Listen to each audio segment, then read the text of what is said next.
This is the Louie Tee Network. In the lab room. 10 minutes or less. Minnesota Vikings. Welcome, you are in the lab room. I'm your host, Lou. Thank you for joining me here on the program, 10 minutes or less, Minnesota Vikings. Beam me up.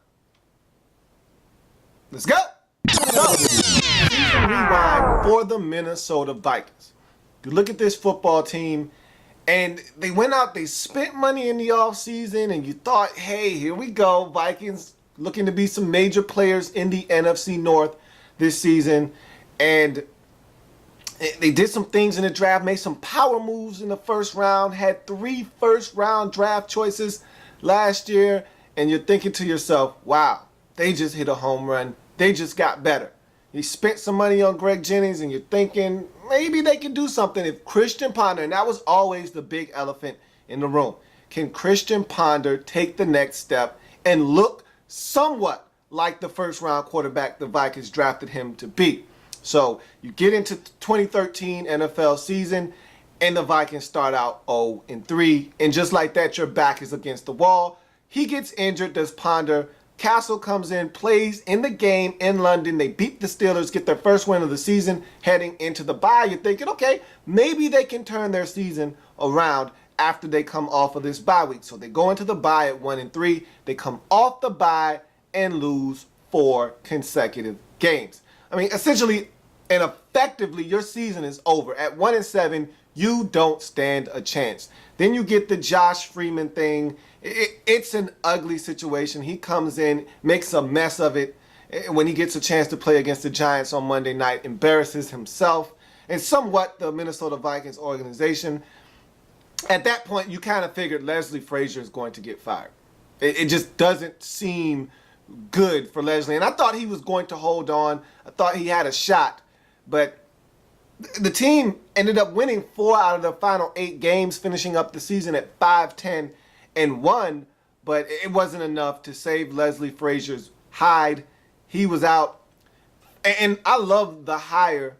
And let's fast forward now to 2014 in the offseason, and it starts with the Vikings crowning a new head man in Mike Zimmer, the defensive coordinator, longtime defensive coordinator in the National Football League. But of late, he was with the Cincinnati Bengals, and this guy does a phenomenal job, has a lot of respect in league circles. I think he has a lot of respect amongst his players, and so he's going to come in and immediately make this Minnesota Vikings team credible, at least on the defensive side of the football. I thought they had some breakdowns last year defensively.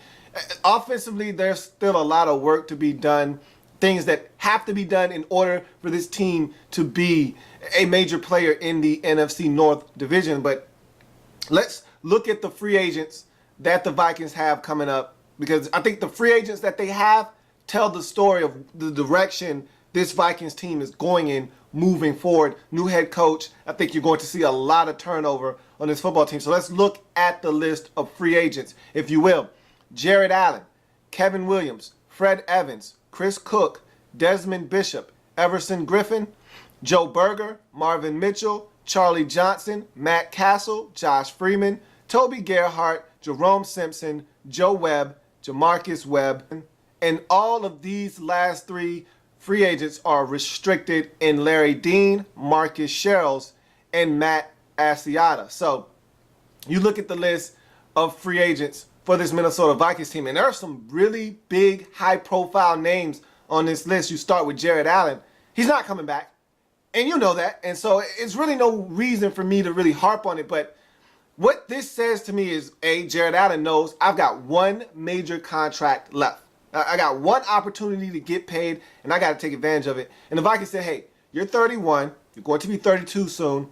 There's no way we're going to pay you what you're looking for. But he can get it out on the market. He understands that, and that's why he's not going to be back in Minnesota. You look at Kevin Williams, long-time Minnesota Viking. It just doesn't seem right without him being in the middle, but that's what's going to happen. I don't see Kevin Williams returning to this Vikings football team.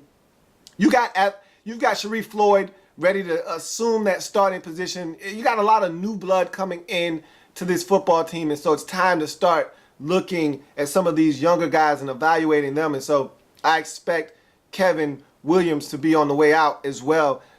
And you look at this running back position. I kind of like the big, burly, powerful backup running back situation you got going on in Minnesota. And so I want you to bring one of those guys back. Pick one, because to me, they're clones of each other. Toby Gerhart and Matt Asiata are the same guy. So you don't need both of them. You just need one of them. And to me, of the two, Toby Gerhart is better. So you need to pick one and bring one back.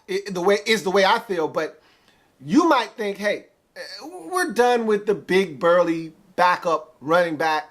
We want a more explosive running back behind Adrian Peterson.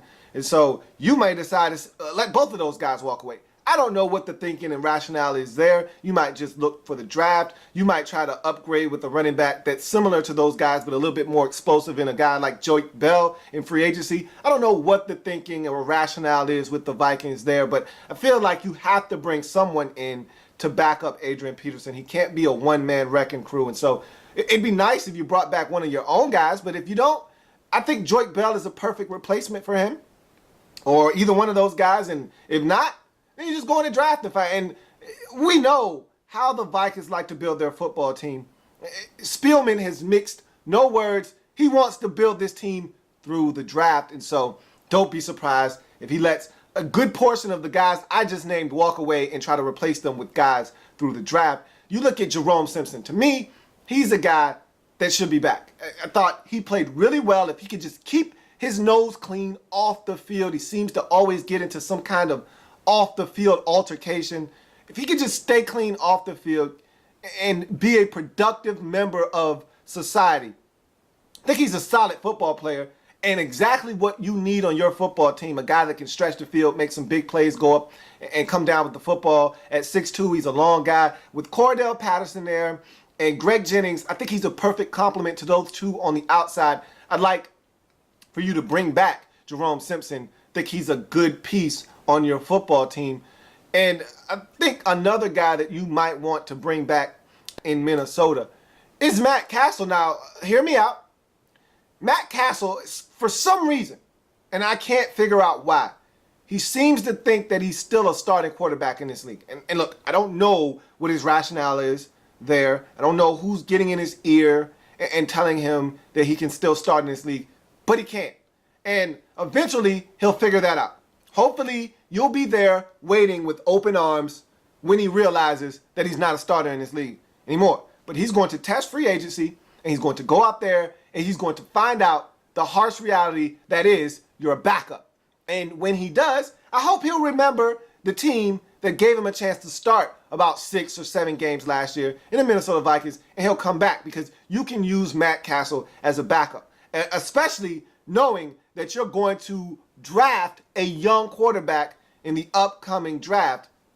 It'd be nice to have a stopgap like a Matt Castle to hold it down while this guy learns and figures out the nuances of the National Football League and gets ready to assume the throne as the starting man in Minnesota. So Matt Castle, every team needs a good backup. I think Matt Castle can fill that role beautifully. Try to get Matt Castle back if you can. Again, if he goes out there, hits the market, and somebody throws an inordinate amount of money at him, you just let him walk away. You let him fly away and you keep on moving and you get yourself a new backup quarterback. Or maybe you just keep one of the backups you already have. So we'll see how that situation works itself out. But to me, that's all the players you want back. Maybe Marcus Sherrills. I like Marcus Sherrills. I like what he does for you on the special team side of things, especially punt return. I think he's a guy that does something big for you at least once a year, returns one for a touchdown, and usually gets close again on another one. So if you want to bring Marcus Sherrills back, don't have a problem with that at all. So you move on to team needs. And you look at this Vikings football team from a team needs perspective, and you need quarterback help, you need running back help, you need guard help, you need cornerback help. I wanted to put linebacker on this list as well, and you also need defensive end help. I wanted to put linebacker on this list, but you got a lot of young linebackers that I don't know what they are yet. Jury's still out on a guy like Gerald Hodges, Michael Martee. You got another guy in Audie Cole, who I still don't really know what he is. So I'll take a step back on the linebacker position. But with Jared Allen departing, Everson Griffin probably not being back, you need defensive end help. You look at cornerback, Chris Cook's probably going to be gone. You need cornerback help. You look at another position, I just talked about quarterback. If you're going to draft a quarterback, that's for certain. You're drafting a quarterback, so there's no question about that.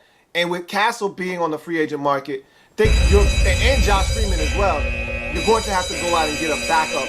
Hopefully you can get Matt Castle back. You still have Christian Ponder on your roster, so that would probably fill out your quarterback situation. And running back, I just talked about 2 running backs being free agents. None of them are a must priority in terms of bringing them back, but I don't see why you don't bring one of them back. If not, then you got to go out and find yourself a backup running back. And I think that your guard situation can be upgraded.